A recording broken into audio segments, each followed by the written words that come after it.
Good morning students, how are you? Oke, materi kita pada hari ini mengenai jenis-jenis teks eksposisi. Sebelum Miss menjelaskan apa saja jenis-jenis teks eksposisi, siapa di antara kalian sudah tahu jenis-jenisnya, nak? Silakan dijawab, yang bisa menjawab akan mendapatkan nilai. Oke, Miss tunggu. Oke, jawaban kalian sudah baik. Yang pertama jenis-jenisnya yaitu, silakan diperhatikan dengan baik. Teks eksposisi proses atau pengerjaan. Teks ini memuat tata cara atau langkah-langkah untuk melakukan sesuatu secara sistematis dan urutan. Contohnya, ketika kamu memaparkan mengenai pembuatan nasi goreng, yang pertama sekali kamu harus membuat bahan-bahannya dari cabai, tomat, kemudian bahan-bahan yang lain.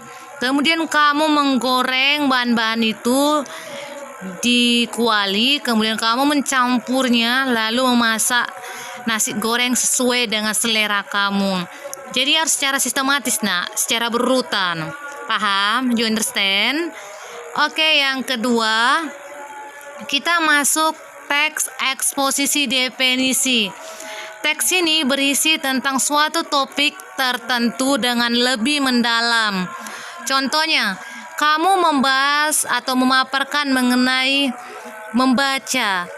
Kamu bisa menjelaskan membaca adalah proses pemahaman seseorang terhadap suatu bacaan.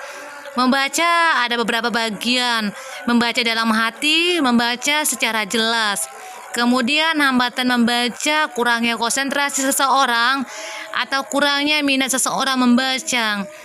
Jadi kita sebagai anak-anak muda harus rajin membaca, karena membaca dapat menambah pengetahuan atau menambah cakrawala pendidikan.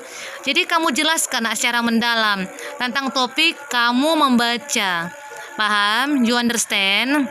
Oke, yang ketiga kita masuk teks eksposisi gambaran. Sebelum Miss menjelaskan apa saja teks eksposisi gambaran, siapa kalian sudah paham, nak? Oke, jawaban sudah baik. Oke, teks yang menggambarkan berita atau topik tertentu dengan singkat dan jelas untuk mewakili maksud yang akan disampaikan. Jadi, nak, di sini maksudnya adalah kamu mengambil satu teks yang berisi berita, misalnya berita mengenai kecelakaan. Jadi kamu bisa mengamati apa saja kecelakaan yang terjadi, apakah telah menewaskan 1 orang, 2 orang, atau 3 orang. Kemudian kamu harus mengetahui apa penyebab orang mengalami kecelakaan, apakah dia mabuk atau dia mengantuk atau karena ada orang sengaja menabraknya. Oke, nak, paham? Jadi, nak, harus singkat dan jelas dan mewakili maksud yang akan disampaikan. Kamu harus secara jelas menyampaikan berita yang ada dengan data yang akurat dan tidak boleh kamu karang-karang. Jadi data yang ada bisa kamu peroleh dari orang sekitar atau dari koran, dari televisi, dari buku, dan dari majalah atau berbagai macam lainnya. Majalah juga penting juga, nak, tetapi harus datanya kuat dan jelas. Oke, paham? Oke, kita masuk teks eksposisi perbandingan. Jadi teks ini, nak, berisi tujuan antara satu tema dengan tema lainnya.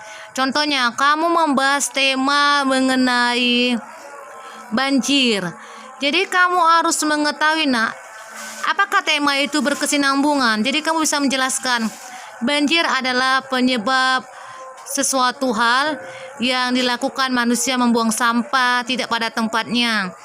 Jadi kita sebagai warga negara Indonesia yang baik tidak boleh membuang sampah sembarangan. Jadi kamu membahas tema apa, nak? Kalau kamu membahas tema banjir, buatlah mengenai banjir. Kalau kamu membuat tema mengenai pendidikan, kamu jelaskan mengenai pendidikan. Kalau kamu membuat tema mengenai politik, buatlah mengenai politik. Harus memiliki tujuan. Tujuan kamu membuat itu apa, nak? Untuk menambah wawasan, untuk menambah cakrawala pendidikan, atau membuat orang lain paham tentang berita atau wacana yang telah kamu buat. Oke, paham. Kemudian kita masuk teks eksposisi laporan. Teks ini biasanya berisi laporan yang membahas topik tertentu secara mendetail dan komprehensif, seperti laporan hasil penelitian atau hasil wawancara. Jadi ketika Miss menyuruh kamu untuk berwawancara atau mewawancarai seseorang mengenai suatu produk atau barang, kamu bisa wawancarai orang yang berjualan antara pembeli dan penjual. Kamu bisa menanyakan kepada dia berapa harga barang yang telah dijualnya, berapa keuntungannya, berapa kerugiannya, apa saja produk yang telah dihasilkannya, baru siapa sasaran pembelinya. Oke nak, paham? Oke, kita masuk teks eksposisi pertentangan. Sebelum Miss menjelaskan teks eksposisi pertentangan, siapa di antara kalian sudah tahu nak? Oke, jawaban kamu sudah baik. Teks eksposisi pertentangan adalah teks yang dipertentangkan dengan topik lain yang masih saling berkaitan. Contohnya, Miss menyuruh kamu untuk membahas sebuah wacana mengenai kenakalan remaja. Kenakalan remaja ini misalnya bolos sekolah atau malas mengerjakan PR. Kemudian kamu melihat atau mewawancarai seseorang bahwa kenakalan remaja itu katanya biasa saja. Dan kamu mengalami pertentangan bahwa pendapat dia itu kurang sesuai dengan pemahaman kamu. Jadi di sini kamu harus mengambil jalan tengahnya atau solusinya.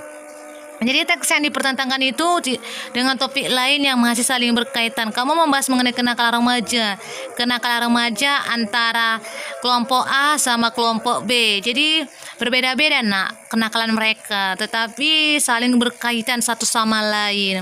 Jadi kamu harus bisa nak mengambil sebuah pemaparan atau pemahaman agar orang lain paham dengan penjelasan kamu. Kemudian kita akan masuk teks eksposisi analisis. Tahu analisis nak? Teks yang menganalisa dan memisahkan suatu masalah dari gagasan utamanya. Ketika kamu membuat sebuah teks wacana atau sebuah teks yang berisi analisis, kamu harus mengetahui apa masalahnya.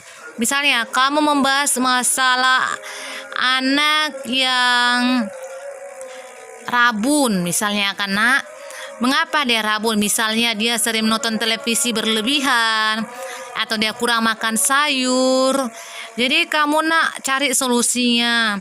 Misalnya kamu mengajak teman kamu untuk tidak menonton televisi berlebihan atau makan sayur banyak-banyak. Kemudian gagasan utamanya misalnya seseorang yang menonton televisi berlebihan itu tidak baik karena dapat merusak mata. Jadi kamu harus bisa menjelaskan secara detail, tetapi dengan sumber yang jelas nak. Sumber yang jelas itu bisa kamu peroleh dari buku, koran, majalah, dan berbagai macam lainnya, agar orang lain itu tidak mempersalahkan kamu dengan data yang telah kamu sampaikan kepada pembaca atau orang banyak. Oke, kita masuk teks eksposisi klasifikasi. Teks yang memaparkan suatu topik berdasarkan pengklasifikasian kelompoknya. Kalau kamu membahas mengenai topik mengenai gempa bumi, mengenai tsunami, mengenai banjir, di situ ada sebuah fenomena alam. Jadi kategorinya atau kelompok-kelompoknya mengenai fenomena alam itu ya gempa bumi, ya tsunami, ya banjir. Kamu memaparkan suatu topik itu dengan jelas, secara lengkap. Kemudian apa pengertian banjir, apa faktor penghambat dari banjir, apa yang membuat kebanjiran, atau apa penyebab orang banjir. Jadi secara detail, secara jelas, apa solusinya dari kamu, mengkelompokkannya. Oke nak, paham? Oke. Demikian pembelajaran kita pada hari ini. Jikalau ada yang kurang paham silakan tanya. Jikalau sudah tahu, sekarang pilih salah satu jenis teks eksposisi yang akan kamu kerjakan. Silakan dikumpul sama Miss. Yang tidak mengumpulkan nilainya tidak ada. Oke, tetap jaga kesehatan nak, tetap memakai masker kemana-mana. Oke, thank you. Tuhan memberkati. Shalom.